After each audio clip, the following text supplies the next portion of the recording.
All right, Nate, let's head back to the Eastern Conference. Game 3 here on this Sunday playoff slate. We've got the Heat.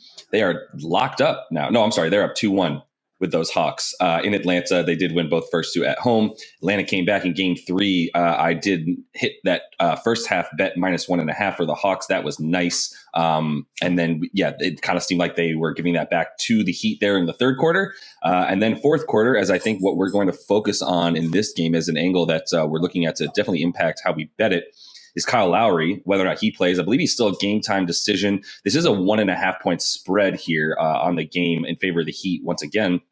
221 total. The Hawks are just plus 105 on the money line there. So it seems like this is essentially a pick 'em, a little bit of value there on the Hawks probably. If Lowry's not playing, that's when Trey seemed to go off in that fourth quarter when they lost Kyle Lowry, that he did. So how does that impact game 4 here? And does Atlanta lock this thing back up before we go back to Miami?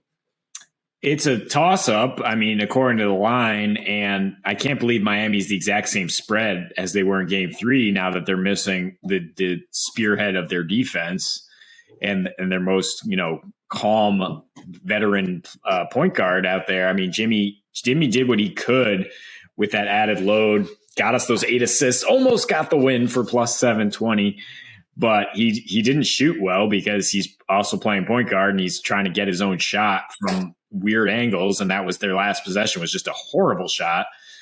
He went 8 for 20 from the field.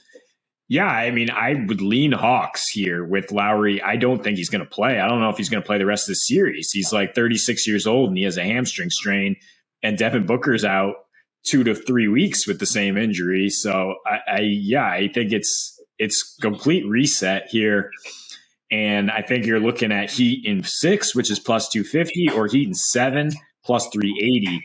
Those are now interesting bets because Atlanta, when they have a decent matchup, they're money at home. They've now won 21 of their last 24 home games.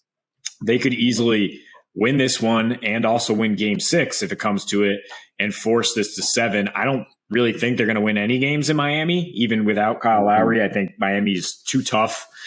And they could still win this game by any means. This is not a locked in, confident bet in the Hawks. But it is definitely a word of caution taking the Heat in this situation without Lowry. They went 4-5 in their last 9 without Lowry. The defensive rating really spiked to 114, and 6 of those 9 games went over. So I am leaning towards an over here or teasing it down while we have been all over the under in previous ones because Trey Young was doing nothing with Kyle Lowry in his face. Well, he went for 14 points on 4 for 6 field goal in the second half because Lowry went out, including 10 points in the fourth quarter and the winner on a floater. He was a minus 15 in quarter 3 and a plus 18 in quarter 4. The Hawks have actually dominated the fourth quarter in the series, mostly because the previous 2 games they were just trying to claw back and make it a respectable loss. But in the series, they're shooting 54, 41, 92% with a 136 offensive rating and a 20.7 net rating in the fourth. And they were great at home in the fourth quarter all season. Like we said, they seem to find something with Okongwu in locking down their interior defense a little bit. Miami doesn't score many paint points anyway, but he was really solid playing the final 15 minutes and keeping Miami out of the paint, where they really only had Hero and Jimmy pulling shots on their own, not a high assist rate, not much cooking for them. So I do lean towards the Hawks and more points because Lowry's out. Basically, maybe looking at the Hawks team total, while we did like under in the last game, this thing just kind of flips on its head when you take away the best perimeter defender really for Miami.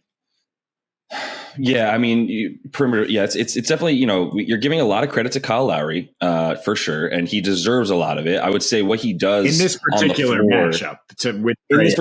No, I'm not even saying you're wrong. What I'm really saying is like you're giving him a lot of credit, and I want to clarify. I feel like you're giving him that credit because he's a veteran leader. He's a calming champion presence, right? Former champion presence on this team that knows how to not only get to the finals, but then obviously was a huge part of winning it. A lot of injuries for the Warriors, whatever. Great championship for the Raptors. Kyle Lowry's been there. He knows how to do it. He did guard a Trey a ton in game 2. That is actually when Trey did some of his work. In game 3 was a bit better for him. He did keep Trey to 0 for 2 shooting, guarding him for about 2 or 3 minutes in that game before he had to come out. So he was doing really well on Trey and keeping him to that really bad, plus minus, as you mentioned, in the third quarter. And then there's no question that Trey was ecstatic to have Kyle Lowry gone from the game, not draped all over him like he was a second jersey on Trey. And then he went off in the fourth for 10 points on a lot better shooting, got to the free throw line 3 times in that fourth quarter, which was really crucial for them. I'm not the guy to talk to about whether or not Trae Young's going to play well. I am a scarred Knicks fan. You've called me out on it before. I have to be fully transparent about it. I think Trae Young is the second coming of Michael Jordan with Julius Erving mixed in. So I'm not the guy. He scares the hell out of me. And I know that literally he could be 0 for 12 and the man going into the third or fourth quarter, and he's not going to stop shooting, and he's probably going to hit a bunch of those. So I'm scared to bet against him ever. I do like an over a bit more in this one. Because I do it's the Hawks at home. So, that's something to like. 121, which is what they hit in game 3 here, does scare me a bit more. I would want to tease that down if I was going to hit it. I'm going to be fully honest with you. I'm not betting this game. There's no point in me trying to pretend like I'm telling you guys I feel great about any of these bets, because I think what it comes down to is a few wild cards. And I think there's been some sort of a few anomalies, especially in game 2 when Jimmy goes for 45. He's capable of it. But you saw what happened in game 3 when they really started to focus on Jimmy. In the first quarter, he went 4 for 7 and didn't see a single double team. In quarters 2 through 4, he saw a double team, and they increased it, whatever it was. I saw the stat from Kevin O'Connor. It was like 45% in quarters 2 through 4, that every time Jimmy got the ball, 45% of the time, he got a double team. So, so I think that's obviously what they're going to be looking to do and keep those points out of his hands, which means he does need to become a facilitator, which would lead you to think game theory wise, maybe you continue to hit those assists like you called super nicely. That would happen in game 3. It started sort of the inverse of what you predicted in game 3. In terms of the first quarter where Jimmy was going off and not needing to dime up as much, then that changes when they start double teaming him. So I think that's the game plan. Again, you saw it work for them in the quarters that they won 2 through 4 there for the Hawks, just getting out to a bad start. And I think you can consider those numbers to happen again. I think this is a Trae Young game that, like I said, I would be scared of. It doesn't mean the Hawks win necessarily, but it means that this game is close. That 1.5 point spread is probably correct. And that would be the only reason that if I was going to bet this game, it would be strictly to, where am I finding EV? And that's just purely in the fact that I think it's a straight pick 'em, and you're getting better value on the Hawks in this one. Yeah, it's not just Trey scoring, though. Now he's going to get a lot of PJ Tucker on him, which means he can get by him and then force help. And Miami's defending him as a unit. You're right. It's not just Kyle Lowry, but he was the tip of that spear. And that's what you saw in the fourth quarter, is with Trey getting by his guy. Then Bogey gets wide open shots. Herter had open shots too. He didn't hit them, but yeah, they shot 5-11 from 3 as a team. That was the whole comeback late.